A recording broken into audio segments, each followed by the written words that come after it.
Hello friends, welcome to real life story. और आज की स्टोरी है ससुर जी को खुश रखने की कोशिश। बहुत अच्छी कहानी है, पूरी देखिएगा और अच्छी लगे तो वीडियो को ज़रूर से लाइक कीजिएगा। सौम्या की नई नई शादी हुई थी। शादी के पहले से ही वे सबको खुश रखने की कोशिश कर रही थी। जब भी वे ससुराल में उदास होती तो उसे अपनी मम्मी की सीख याद आती।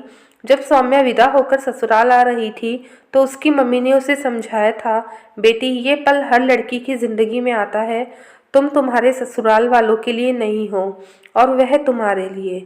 और तुम इतनी सुलझी हुई हो कि किसी को तुमसे कोई परेशानी नहीं होगी।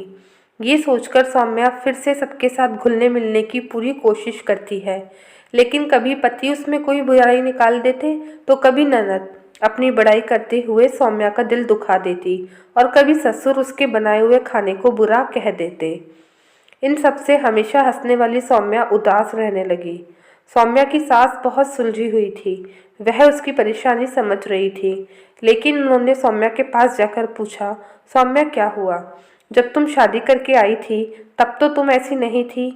सास के शब्दों से मानो सौम्या के अंदर का गुब्बार एक साथ बाहर आ गया और वे रोते हुए बोली, यहाँ कोई मेरी परवाह या इज्जत नहीं करता।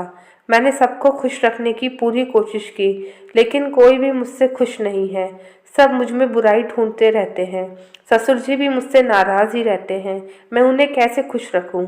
सौम्या की सास हंसते हुए बोली, एक बात बताओ, तुमसे किसने कहा या तुम दूसरों को खुश रखो और उनके लिए जियो? तुम्हारे आने के पहले क्या वे खुश हैं जो अब दुखी हैं?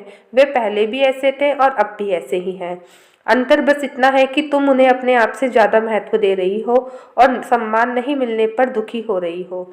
अगर कोई तुम्हारे काम से खुश नहीं है तो ना रहने दो। अगर कोई तुम्हारे खाने से खुश नहीं है तो कोई बात नहीं, वे या तो खाना खुद बना लेंगे या खाना बाहर से मंगवा लेंगे। और अगर कोई सिर्फ अपनी बात को तुम पर थोप रहा है और तुम्हारी बात नहीं सुन रहा है तो उसकी बात को भी सुनने की कोई ज़रूरत नहीं है। और अगर किसी की बात बुरी लगे तो तुरंत उसे बोल दो, दिल में मत रखो।